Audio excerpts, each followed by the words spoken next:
Hello, નમસ્કાર મિત્રો. આપણી યુટ્યુબ ચેનલ સ્કેફિનિટી એજ્યુકેટમાં આપનું સ્વાગત છે. આજે ટાટ ઉમેદવારો માટે જે સેકન્ડરી અને હાયર સેકન્ડરી ભરતી માટે ટાટ જે પાસ ઉમેદવારો છે એમના માટે એક મહત્ત્વની અપડેટ છે, જેના વિશે આજનો વિડીયો છે.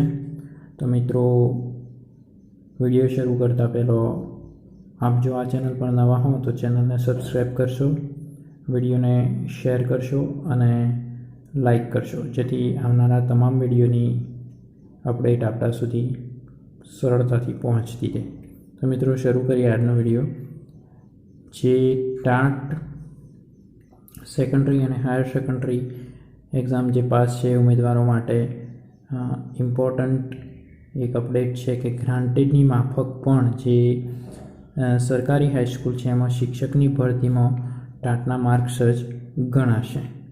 તો જે નવા સરકારી માધ્યમિક અને ઉચ્ચતર માધ્યમિક માટે જે ધોરણ 9થી 12ની શિક્ષકની ભરતીમાં ફેરફાર સાથે જે નવા નિયમો જાહેર થયા છે એમાં ગ્રાન્ટેડની માફક સરકારી હાઈસ્કૂલમાં પણ શિક્ષકની ભરતીમાં ટાટના જ માર્ક્સ ગણાશે. આશ્રમ શાળાઓમાં પણ આ પ્રકારે જ ભરતી થાય એ પ્રકારનો ઠરાવમાં સંકેત. વિગતે જોઈએ મિત્રો, તો શિક્ષણ વિભાગ દ્વારા ગ્રાન્ટેડ શાળાઓ બાદ હવે સરકારી માધ્યમિક અને ઉચ્ચતર માધ્યમિક શાળામાં શિક્ષક ભરતી અંગે નવા ફેરફાર સાથેના નિયમો જાહેર કરવામાં આવ્યા છે. નવા જાહેર થયેલ નિયમો મુજબ સરકારી હાઈસ્કૂલમાં ધોરણ 9થી 12માં શિક્ષક ભરતી પણ હવે માત્ર ટેટ મેરિટથી જ કરવામાં આવશે. જેમ ગ્રાન્ટેડમાં ટાટ મેરિટ જ ગણવાનું છે, મેઇન્સમાં જે મેળવેલા માર્ક છે ટાટ, એ રીતે સરકારી જે 9થી 12ની સ્કૂલો છે એમાં પણ ટાટના માર્ક્સ જ ગણાશે. થોડા સમય પહેલાં શિક્ષણ વિભાગે ગ્રાન્ટેડ હાઈસ્કૂલમાં પણ શિક્ષકની ભરતીમાં ટાટ સર્વસ્વ હોવા અંગેનું નોટિફિકેશન જાહેર કર્યું હતું. એ મુજબ હવે સરકારી અને ગ્રાન્ટેડ એમ બંને પ્રકારની હાઈસ્કૂલમાં શિક્ષક ભરતીમાં સ્નાતક, અનુસ્નાતક, બીએડ અને એમએડના માર્ક્સની મેરિટમાં કોઈ જ ગણતરી કરવામાં નહીં આવે. જો કે આશ્રમ શાળામાં પણ આ પ્રકારે જ ભરતી થાય એ પ્રકારનો ઠરાવમાં સંકેત અપાયો છે.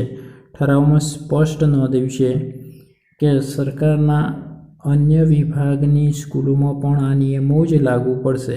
શિક્ષણ વિભાગ દ્વારા હાઈસ્કૂલમાં શિક્ષક અને આચાર્યની ભરતી માટે વર્ષ 2011માં ટાટની પરીક્ષા અમલમાં મૂકવામાં આવેલી હતી અને ટાટની પરીક્ષા આવતા 11 ડિસેમ્બર 2011ના રોજ શિક્ષણ વિભાગે શિક્ષક અને આચાર્યની પસંદગી કરવા માટે કુલ 13 પેજમાં નિયમો જાહેર કર્યા હતા, જેમાં એ વખતે 70% માર્ક્સ ટાટ પરીક્ષાના અને 30% માર્ક્સ અન્ય શૈક્ષણિક જે તમારા લાયકાતો છે એના ગણવામાં આવતા હતા. એ મુજબ અત્યાર સુધી તમામ ભરતી હાથ ધરાઈ હતી, પરંતુ આ ભરતીમાં કેટલાક ઉમેદવારોને અન્યાય પણ થતો હોવાની ફરિયાદો ઉઠી હતી, કારણ કે રાજ્યની કેટલીક યુનિવર્સિટીઓ દ્વારા વિદ્યાર્થીઓને માની ના શકે એટલા માર્ક્સ આપવામાં આવતા હતા, જેથી આ ઉમેદવારો ટાટમાં ઓછા માર્ક્સ હોવા છતાં મેરિટમાં આગળ જતા હતા.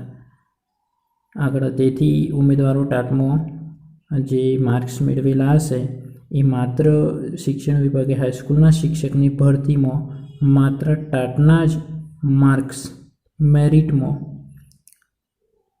ગણવાનું નક્કી કર્યું હતું. એટલે માત્ર હવે ટાટ આધારિત માર્ક્સ આધારિત ભરતી થશે, જે અંતર્ગત થોડા સમય પહેલાં જે ગ્રાન્ટેડ સ્કૂલો છે એની શાળાના શિક્ષકો માટે પણ આ અંગેનું નોટિફિકેશન પ્રસિદ્ધ કરવામાં આવ્યું હતું. એટલે મિત્રો, સ્પષ્ટ છે કે જેમ ગ્રાન્ટેડમાં જે ગ્રાન્ટેડ શાળાઓ છે એમાં ટાટ મેઇન્સના માર્ક્સ ગણતરીમાં આવશે, એમ જે ટાટ મેઇન્સના માર્ક્સ છે એ જે 9થી 12ની સરકારી માધ્યમિક અને ઉચ્ચતર માધ્યમિક શાળાઓ છે એમાં પણ શિક્ષક ભરતીમાં પણ માત્ર અને માત્ર ટાટના જ મેઇન્સના મેરિટમાં માર્ક ગણાશે. બીજી એક અપડેટ છે કે સ્પોર્ટ્સ ટીચર માટે પણ આ જે છે એમાં બીએડ અને બીપીએડ ફરજિયાત, કે સ્પોર્ટ ટીચર માટે પણ ઉમેદવારોએ હવે ફરજિયાત પણ જે બીએડ અને બીપીએડ કરવું પડશે. અત્યાર સુધીમાં સ્પોર્ટ ટીચરની લાયકાતમાં બીપીએની ડિગ્રી ધરાવનાર ઉમેદવારો પણ એપ્લાય કરી શકતા હતા, પરંતુ તેઓને પણ અન્ય વિષયની માફક બીએડ અથવા બીપીએડની લાયકાત મેળવી, એટલે જે તાલીમી લાયકાત છે એમાં એ બીએડ કે બીપીએડ જે સ્પોર્ટ ટીચર માટે પણ કરવું પડશે. તો મિત્રો આ હતી આજની અપડેટ. તો આવા જ વિડીયો માટે શૈક્ષણિક વિડીયો, ભરતીને લગતા વિડીયો અને એજ્યુકેશનલ જે અપડેટ છે એના માટે આપણી ચેનલ સાથે જોડાયેલા રહો. ચેનલને લાઇક, શેર અને સબસ્ક્રાઈબ કરવાનું ચૂકશો નહીં. આભાર મિત્રો. Thank you.